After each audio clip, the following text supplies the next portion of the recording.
was very difficult to get back to living and make sure that I was living okay in Spain. It was a very interesting period as well. So change of culture can also shock you again, or your mindset. Yeah, because I guess you had assumptions there as well. You know, when you return to your own culture, I noticed exactly what you're talking about when I came home from China. So, you know, when I lived in China in my early 20s, I came back making huge assumptions. Oh, it's England. I know how to do this. Blah, blah, blah. And then I was having to reintegrate myself. You know, it didn't just come, and you know, and it would show up in the smallest of ways. You know, standing in a queue, and just a simple process would seem odd, or seem my behavior would needed to adapt. You know, maybe I was too loud, maybe I was too something. You know, it was interesting. And in addition to you assimilating yourself, you're supporting a young person assimilate themselves. And presumably he didn't speak Spanish, Smango, right? Oh, no. No, when he arrived, he didn't. So that was the first thing he had to do.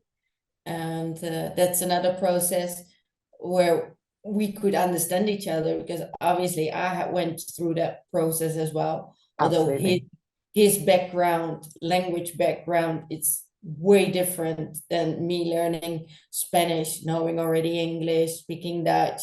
You know, those are different languages, but still you can, you know, learn a language like Spanish. But he came from knowing a very little, well, not very little, but he was, you know, short on English, and his language, his spoken language is Zulu, which got nothing to do with any of these other languages. So yeah, he struggled a lot, but I could understand that. And after the first few months, he got the idea. And as he also in English, he's very good. He picks up very good the accents and the language and the grammar. So he picks up very quickly, and then obviously he got friends as well. And I would notice if he would have been with his South American friends who speak Spanish obviously as well, but with a different accents than Spanish people, I could hear it when he, you know, was hanging out with his South American friends, because he will pick up the accent there. But he was good. He was very good and very quick. And he also went to a good school, so it was I was very happy about that result. And now he speaks Spanish like even better maybe than and does he feel that he's really, for using that word again, assimilated into living in Spain? Does he feel very at ease and at home in Spain? Yeah, he does. And also he goes back once in a while for holidays to South Africa.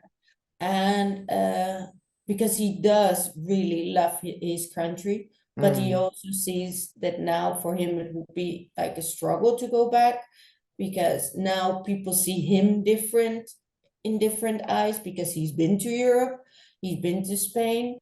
So they have an idea of him like he's the king in Spain, and he knows everything, and he must be rich. So people back, his friends, will approach him differently now. But he does want to go back, that's for sure. He does have it in his mind, he wants to go back. But in the meantime, he's enjoying Spain as well. It has been a bit of struggle, because Spain has only like, they had a dictator for like until 1974, if I'm correct. So that's not that long time ago.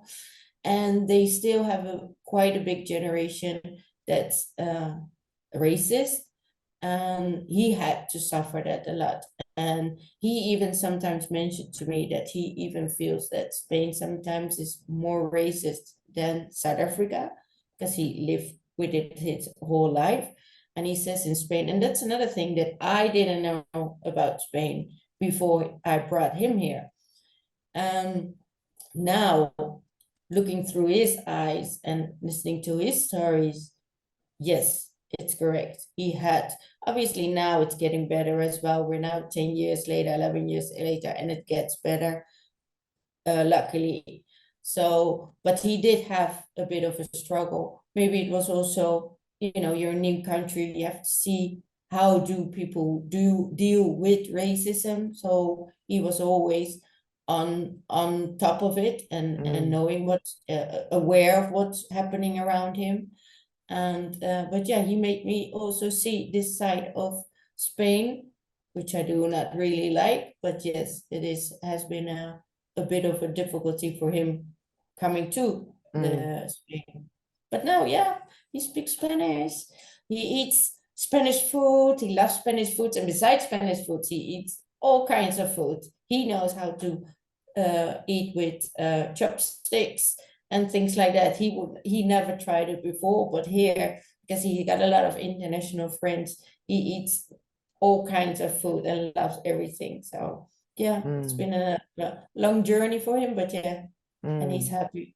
And yeah, and I hope he continues like that.